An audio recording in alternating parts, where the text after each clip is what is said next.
Now at 10, Liberty customers will have to continue to wait as the investigation deadline gets pushed back one more time. Plus, the Lions Club in Joplin sees a clear way to benefit the vision of the community. And employers in Northeast Oklahoma make their way to the Miami for an all-industry hiring fair.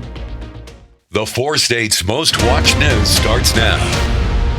Missouri utility customers face another delay as state regulators push back their investigation deadline for a third time. This is KOAM News. I'm Kenny Foreman. The Missouri Public Service Commission has extended its investigation deadline for Liberty Utilities to March 6th. Missouri utility customers must wait at least another week for answers from state regulators. The utility investigation probe began 1 year ago today after customers complained about billing and service problems. Commission staff have issued 22 additional data requests since September and continue monthly meetings with Liberty officials. The commission originally planned to complete its report by September 30th. The deadline was moved to December, then to today's date, February 27th. Staff say they could not meet the February deadline due to continued discovery and other business. The investigation covers Liberty's electric, gas, and water utilities throughout Missouri. Meteorologist Austin Stantz joins us with a first look at the weather. Yeah, thanks, Kenny. We're seeing temperatures outside still very mild out there this evening. Getting a look at our Indigo Sky Casino and Resort Cam this evening.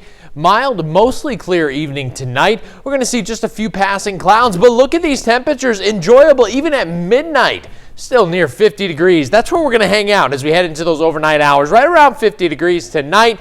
A passing cloud or two, maybe a brief drizzle. It would be very isolated, most of us staying dry. Winds will begin to increase as we head into Saturday. We could see gusts anywhere from 20, 25, maybe an isolated 30-mile-an-hour wind gusts, especially off to the northwest tomorrow. Now, we are going to see temperatures near record high for tomorrow, but then we're going to see a drop in temperature. We're actually going to go below average. I'm also tracking some widespread rainfall as we head into the weekend. I'll let you know if that'll impact any plans coming up. All right, thanks, Austin. In Southwest Missouri, a midnight phone call changed everything for Anthony Jones. As a fire last July at the Lamar O'Sullivan building destroyed $7 million in family business assets. His family business, Jones Boots and Jones Twine and Net Wrap, had owned over 80% of the product in that warehouse. But as CEO Jones says, he refuses to let his legacy die. He's continuing the family company that started in 1974 with a new warehousing center near Carthage. I believe business can be a powerful place that not just tries to build a big business, but we actually get to build big people and big dreams. That's what I saw from my grandpa. So my hope is that I got to step into something that is a 50-year legacy, and I'm excited to try to carry that on for another 50 years. Jones operates from a larger facility near Carthage and is also working along other companies facing warehouse shortages. The community will join with area law enforcement to lay to rest 2 deputies killed in a deadly shootout in Christian County. Deputy Gabriel Ramirez was shot during a traffic stop south of Highlandville late Monday afternoon. Hours later, Deputy Michael Hislop was killed in a shootout following a manhunt near Reed Spring. Both deputies were shot by the same suspect. The memorial service for deputies Hislop and Ramirez will take place tomorrow at 1 p.m. at the James River Church in Ozark. Visitation for the fallen officers happened today. Members of the community are also invited to attend a special car meet dedicated to supporting the families of Deputy Hislop and Deputy Ramirez. Joplin Cars and Coffee will host the event tomorrow from 4 until 6 p.m. the Forest Park Baptist Church. Community members, car enthusiasts, and supporters are invited to attend, show their vehicles, and stand together in solidarity for the fallen officers and their loved ones. All donations will go to benefit the families of the fallen officers. Clearer vision is in sight for some Southwest Missouri residents. The Joplin Lions Club and M6 District Lions held an eye mission today, handing out eyeglasses and testing people's eyesight for no cost. Aside from the eye test, other booths set up around the room offering full vitals testing and diabetes screening for all ages. We get glasses put on that child, and for the first time they see, it's overwhelming. Your heart is just bursting with joy because you just saved a child's eyesight, because this child, who knows how long this child would have went through life without glasses. To see more on the Lions Club Eye Mission, check out the full story this Sunday night on KOAM News.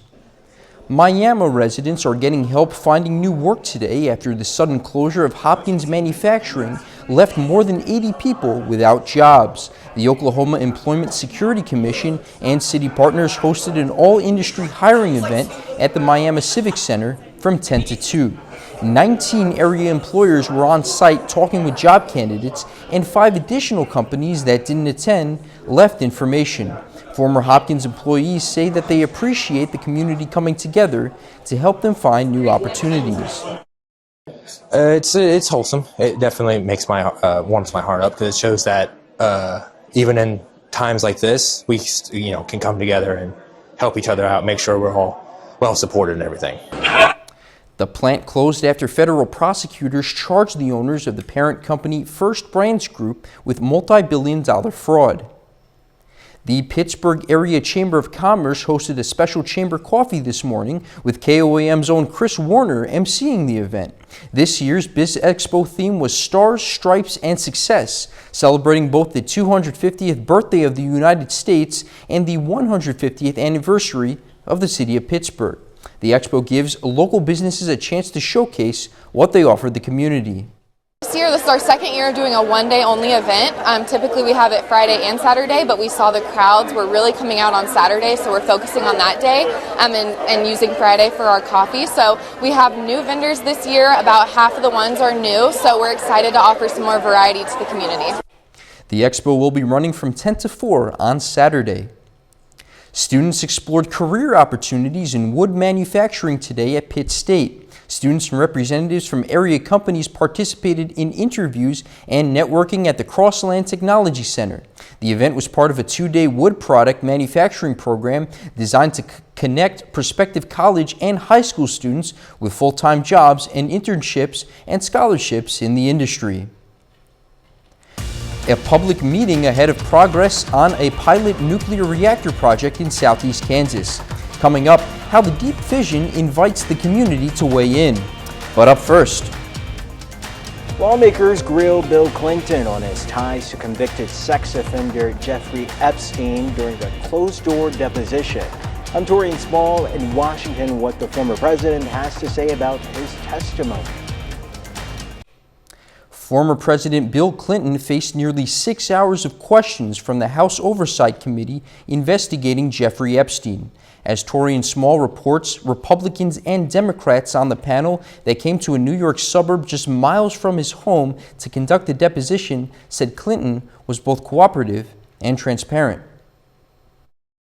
In his opening statement, former President Bill Clinton said he had no idea of the crimes convicted sex offender Jeffrey Epstein committed, writing, quote, "I saw nothing and I did nothing wrong." The former president explained that he had a brief acquaintance with Epstein that ended years before his crimes came to light. We believe this was a very productive deposition.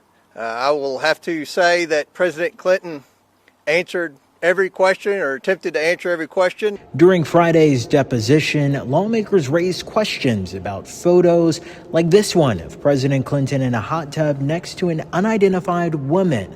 Sources tell CBS News the former president said he did not know her, and when asked if they had sex, he said no. The recently released Epstein files included flight logs that showed the former president traveled on Epstein's plane many times, although he previously said it was for philanthropic work. Former President Clinton's testimony comes a day after his wife, former Secretary of State Hillary Clinton, sat with the lawmakers for her own deposition. I answered every one of their questions as fully as I could.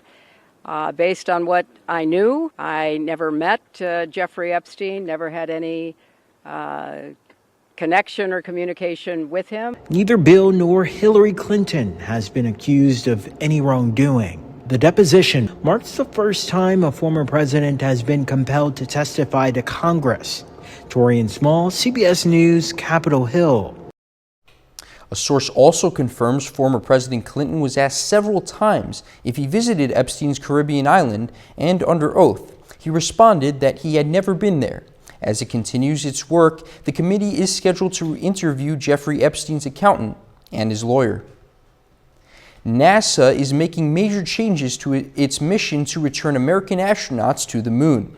The space agency announced Friday it's adding an extra crew test flight to its lineup next year before attempting a moon landing in 2028. NASA is still working to get its historic Artemis II mission off the ground following issues with the rocket's helium pressurization system.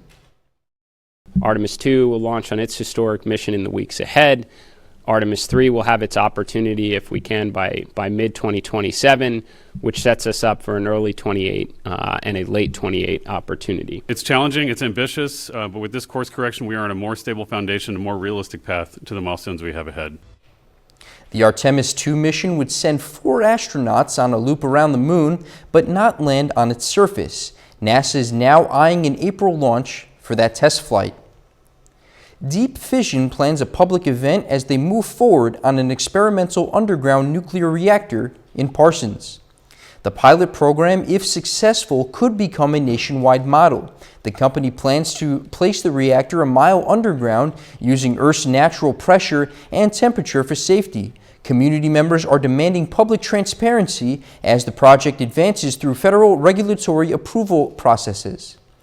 The public meeting will be in Parsons at the Wall Event Center, 2605 Main Street, on March 12th from 5 to 7 p.m. If you can't make it, Deep Fission is also inviting people to submit questions. We got that information at KOAMnews.com. A little later, a Joplin nonprofit picks a perfect night to roll out its monthly bike ride series. And could some weekend plans be spoiled by some rainfall? Details coming up. Here's your Skywatch weather forecast from the trusted Roper Kia Weather Center. As we get a look at today's almanac, we saw today's temperatures reach the upper 70s, 76 to be exact, at 2:53 this afternoon. That puts us 22 degrees above average. Holy smokers, that is mild out there today. 83 the record high, so we didn't really come close to that. But again, notice the average high temperature, 54 degrees. As we head into this 10 o'clock hour, we're still above that average temperature, 57, as we're heading into the 10 o'clock hour, dropping into the 50s tonight. A few passing clouds possible out there, but most of us going to remain dry and clear, but an isolated drizzle can't be completely ruled out. But as you're waking up on Saturday morning, mainly clear skies. Take a look, though, as we head into Saturday morning. Starting at 50 degrees, temperatures already in the 70s by our lunch hour. We're going to see those temperatures trying to work their way in the mid to upper 70s tomorrow. That could potentially put us near record temperatures tomorrow. The record is 79 degrees, set back in 2017. So we're going to be battling to get there, but it's not completely out of the question. As we head into the evening hours on our Saturday, temperatures still pretty comfortable around 10 o'clock. Again, we're going to see temperatures in the 50s, but here's where things begin to change. Widespread cloud cover begins to move in. During those overnight hours, that's when temperatures drop pretty significantly, and it's going to be noticeably cooler Sunday morning here in the 30s there. So things are going to be cooler to start the day. But what else do you notice here? Widespread rainfall across the area here. Now, it doesn't look very heavy what you're seeing on the map right now, but again, notice temperatures not really making it out of the 50s on Sunday, so noticeably cooler, widespread rainfall as well. How much rainfall could we be talking? We'll get to that in just a second, but one thing that we are seeing with this here is as that rainfall made its way through on your map, it didn't look as widespread as we're expecting. Now, we're expecting it to be more widespread, and here's one of the clues that we have here. Relative humidity. As that gets to 90%, that tells us how full the atmosphere is of moisture. As that happens, you start to see that overspill. So if you have a glass, you fill it with soda, that fizz begins to rise, eventually falls over the glass. Well, think about the 90%. You fill that cup. There's not a lot of wiggle room there. So you could potentially start to have some spillage there, right? That's where we're going to have that precipitation begin falling out of the atmosphere, and we're expecting some rainfall. You saw a couple 100% on there, so that's too full for the atmosphere. Now, how much rainfall are we talking? Well, we're going to see anywhere from half an inch up to 1.5 inches on Sunday. But that's not all. March is going to be a very active month for us. I'm tracking 4 different systems before we even reach the 15th of March. So it is going to be a very wet start to the month and pretty active. We could also see some severe weather by the end of next week. Take a look at this. Heading into Monday, cooler, 51 degrees. Temperatures back on the rise in the 60s on Tuesday and Wednesday, nearing 70 by the later portion of the week, but also dealing with the potential for some stronger storms, Kenny. I mean, talk about a crazy turn of events, but definitely want to have that umbrella ready. Yeah, have that umbrella ready. Have that your Skywatch weather app downloaded as well. Of course. Well, thank you so much, Austin. Still ahead, more postseason high school hoops. And Missouri Southern baseball is back on the diamond. Ben McLeish has those stories and more up next in sports. On the hardwood, we have the opening night of Kansas postseason basketball in the 4 states. In Riverton, the 5-seed Rams take on the Iola Mustangs.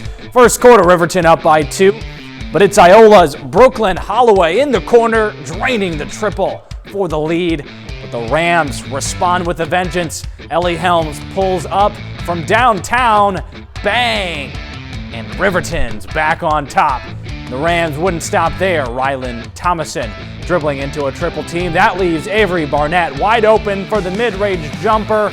Riverton dominates the rest of the way, taking down the Mustangs 55-22. In Frontenac, the Raiders take on Anderson County in the 3A sub-state. We start with the Raiders on the attack in the first as Maddie Bland splashes the triple for Frontenac. Raiders still threatening early. Now Andy Stout to the corner where guess who? It's Bland yet again with the 3 for the hosting Raiders.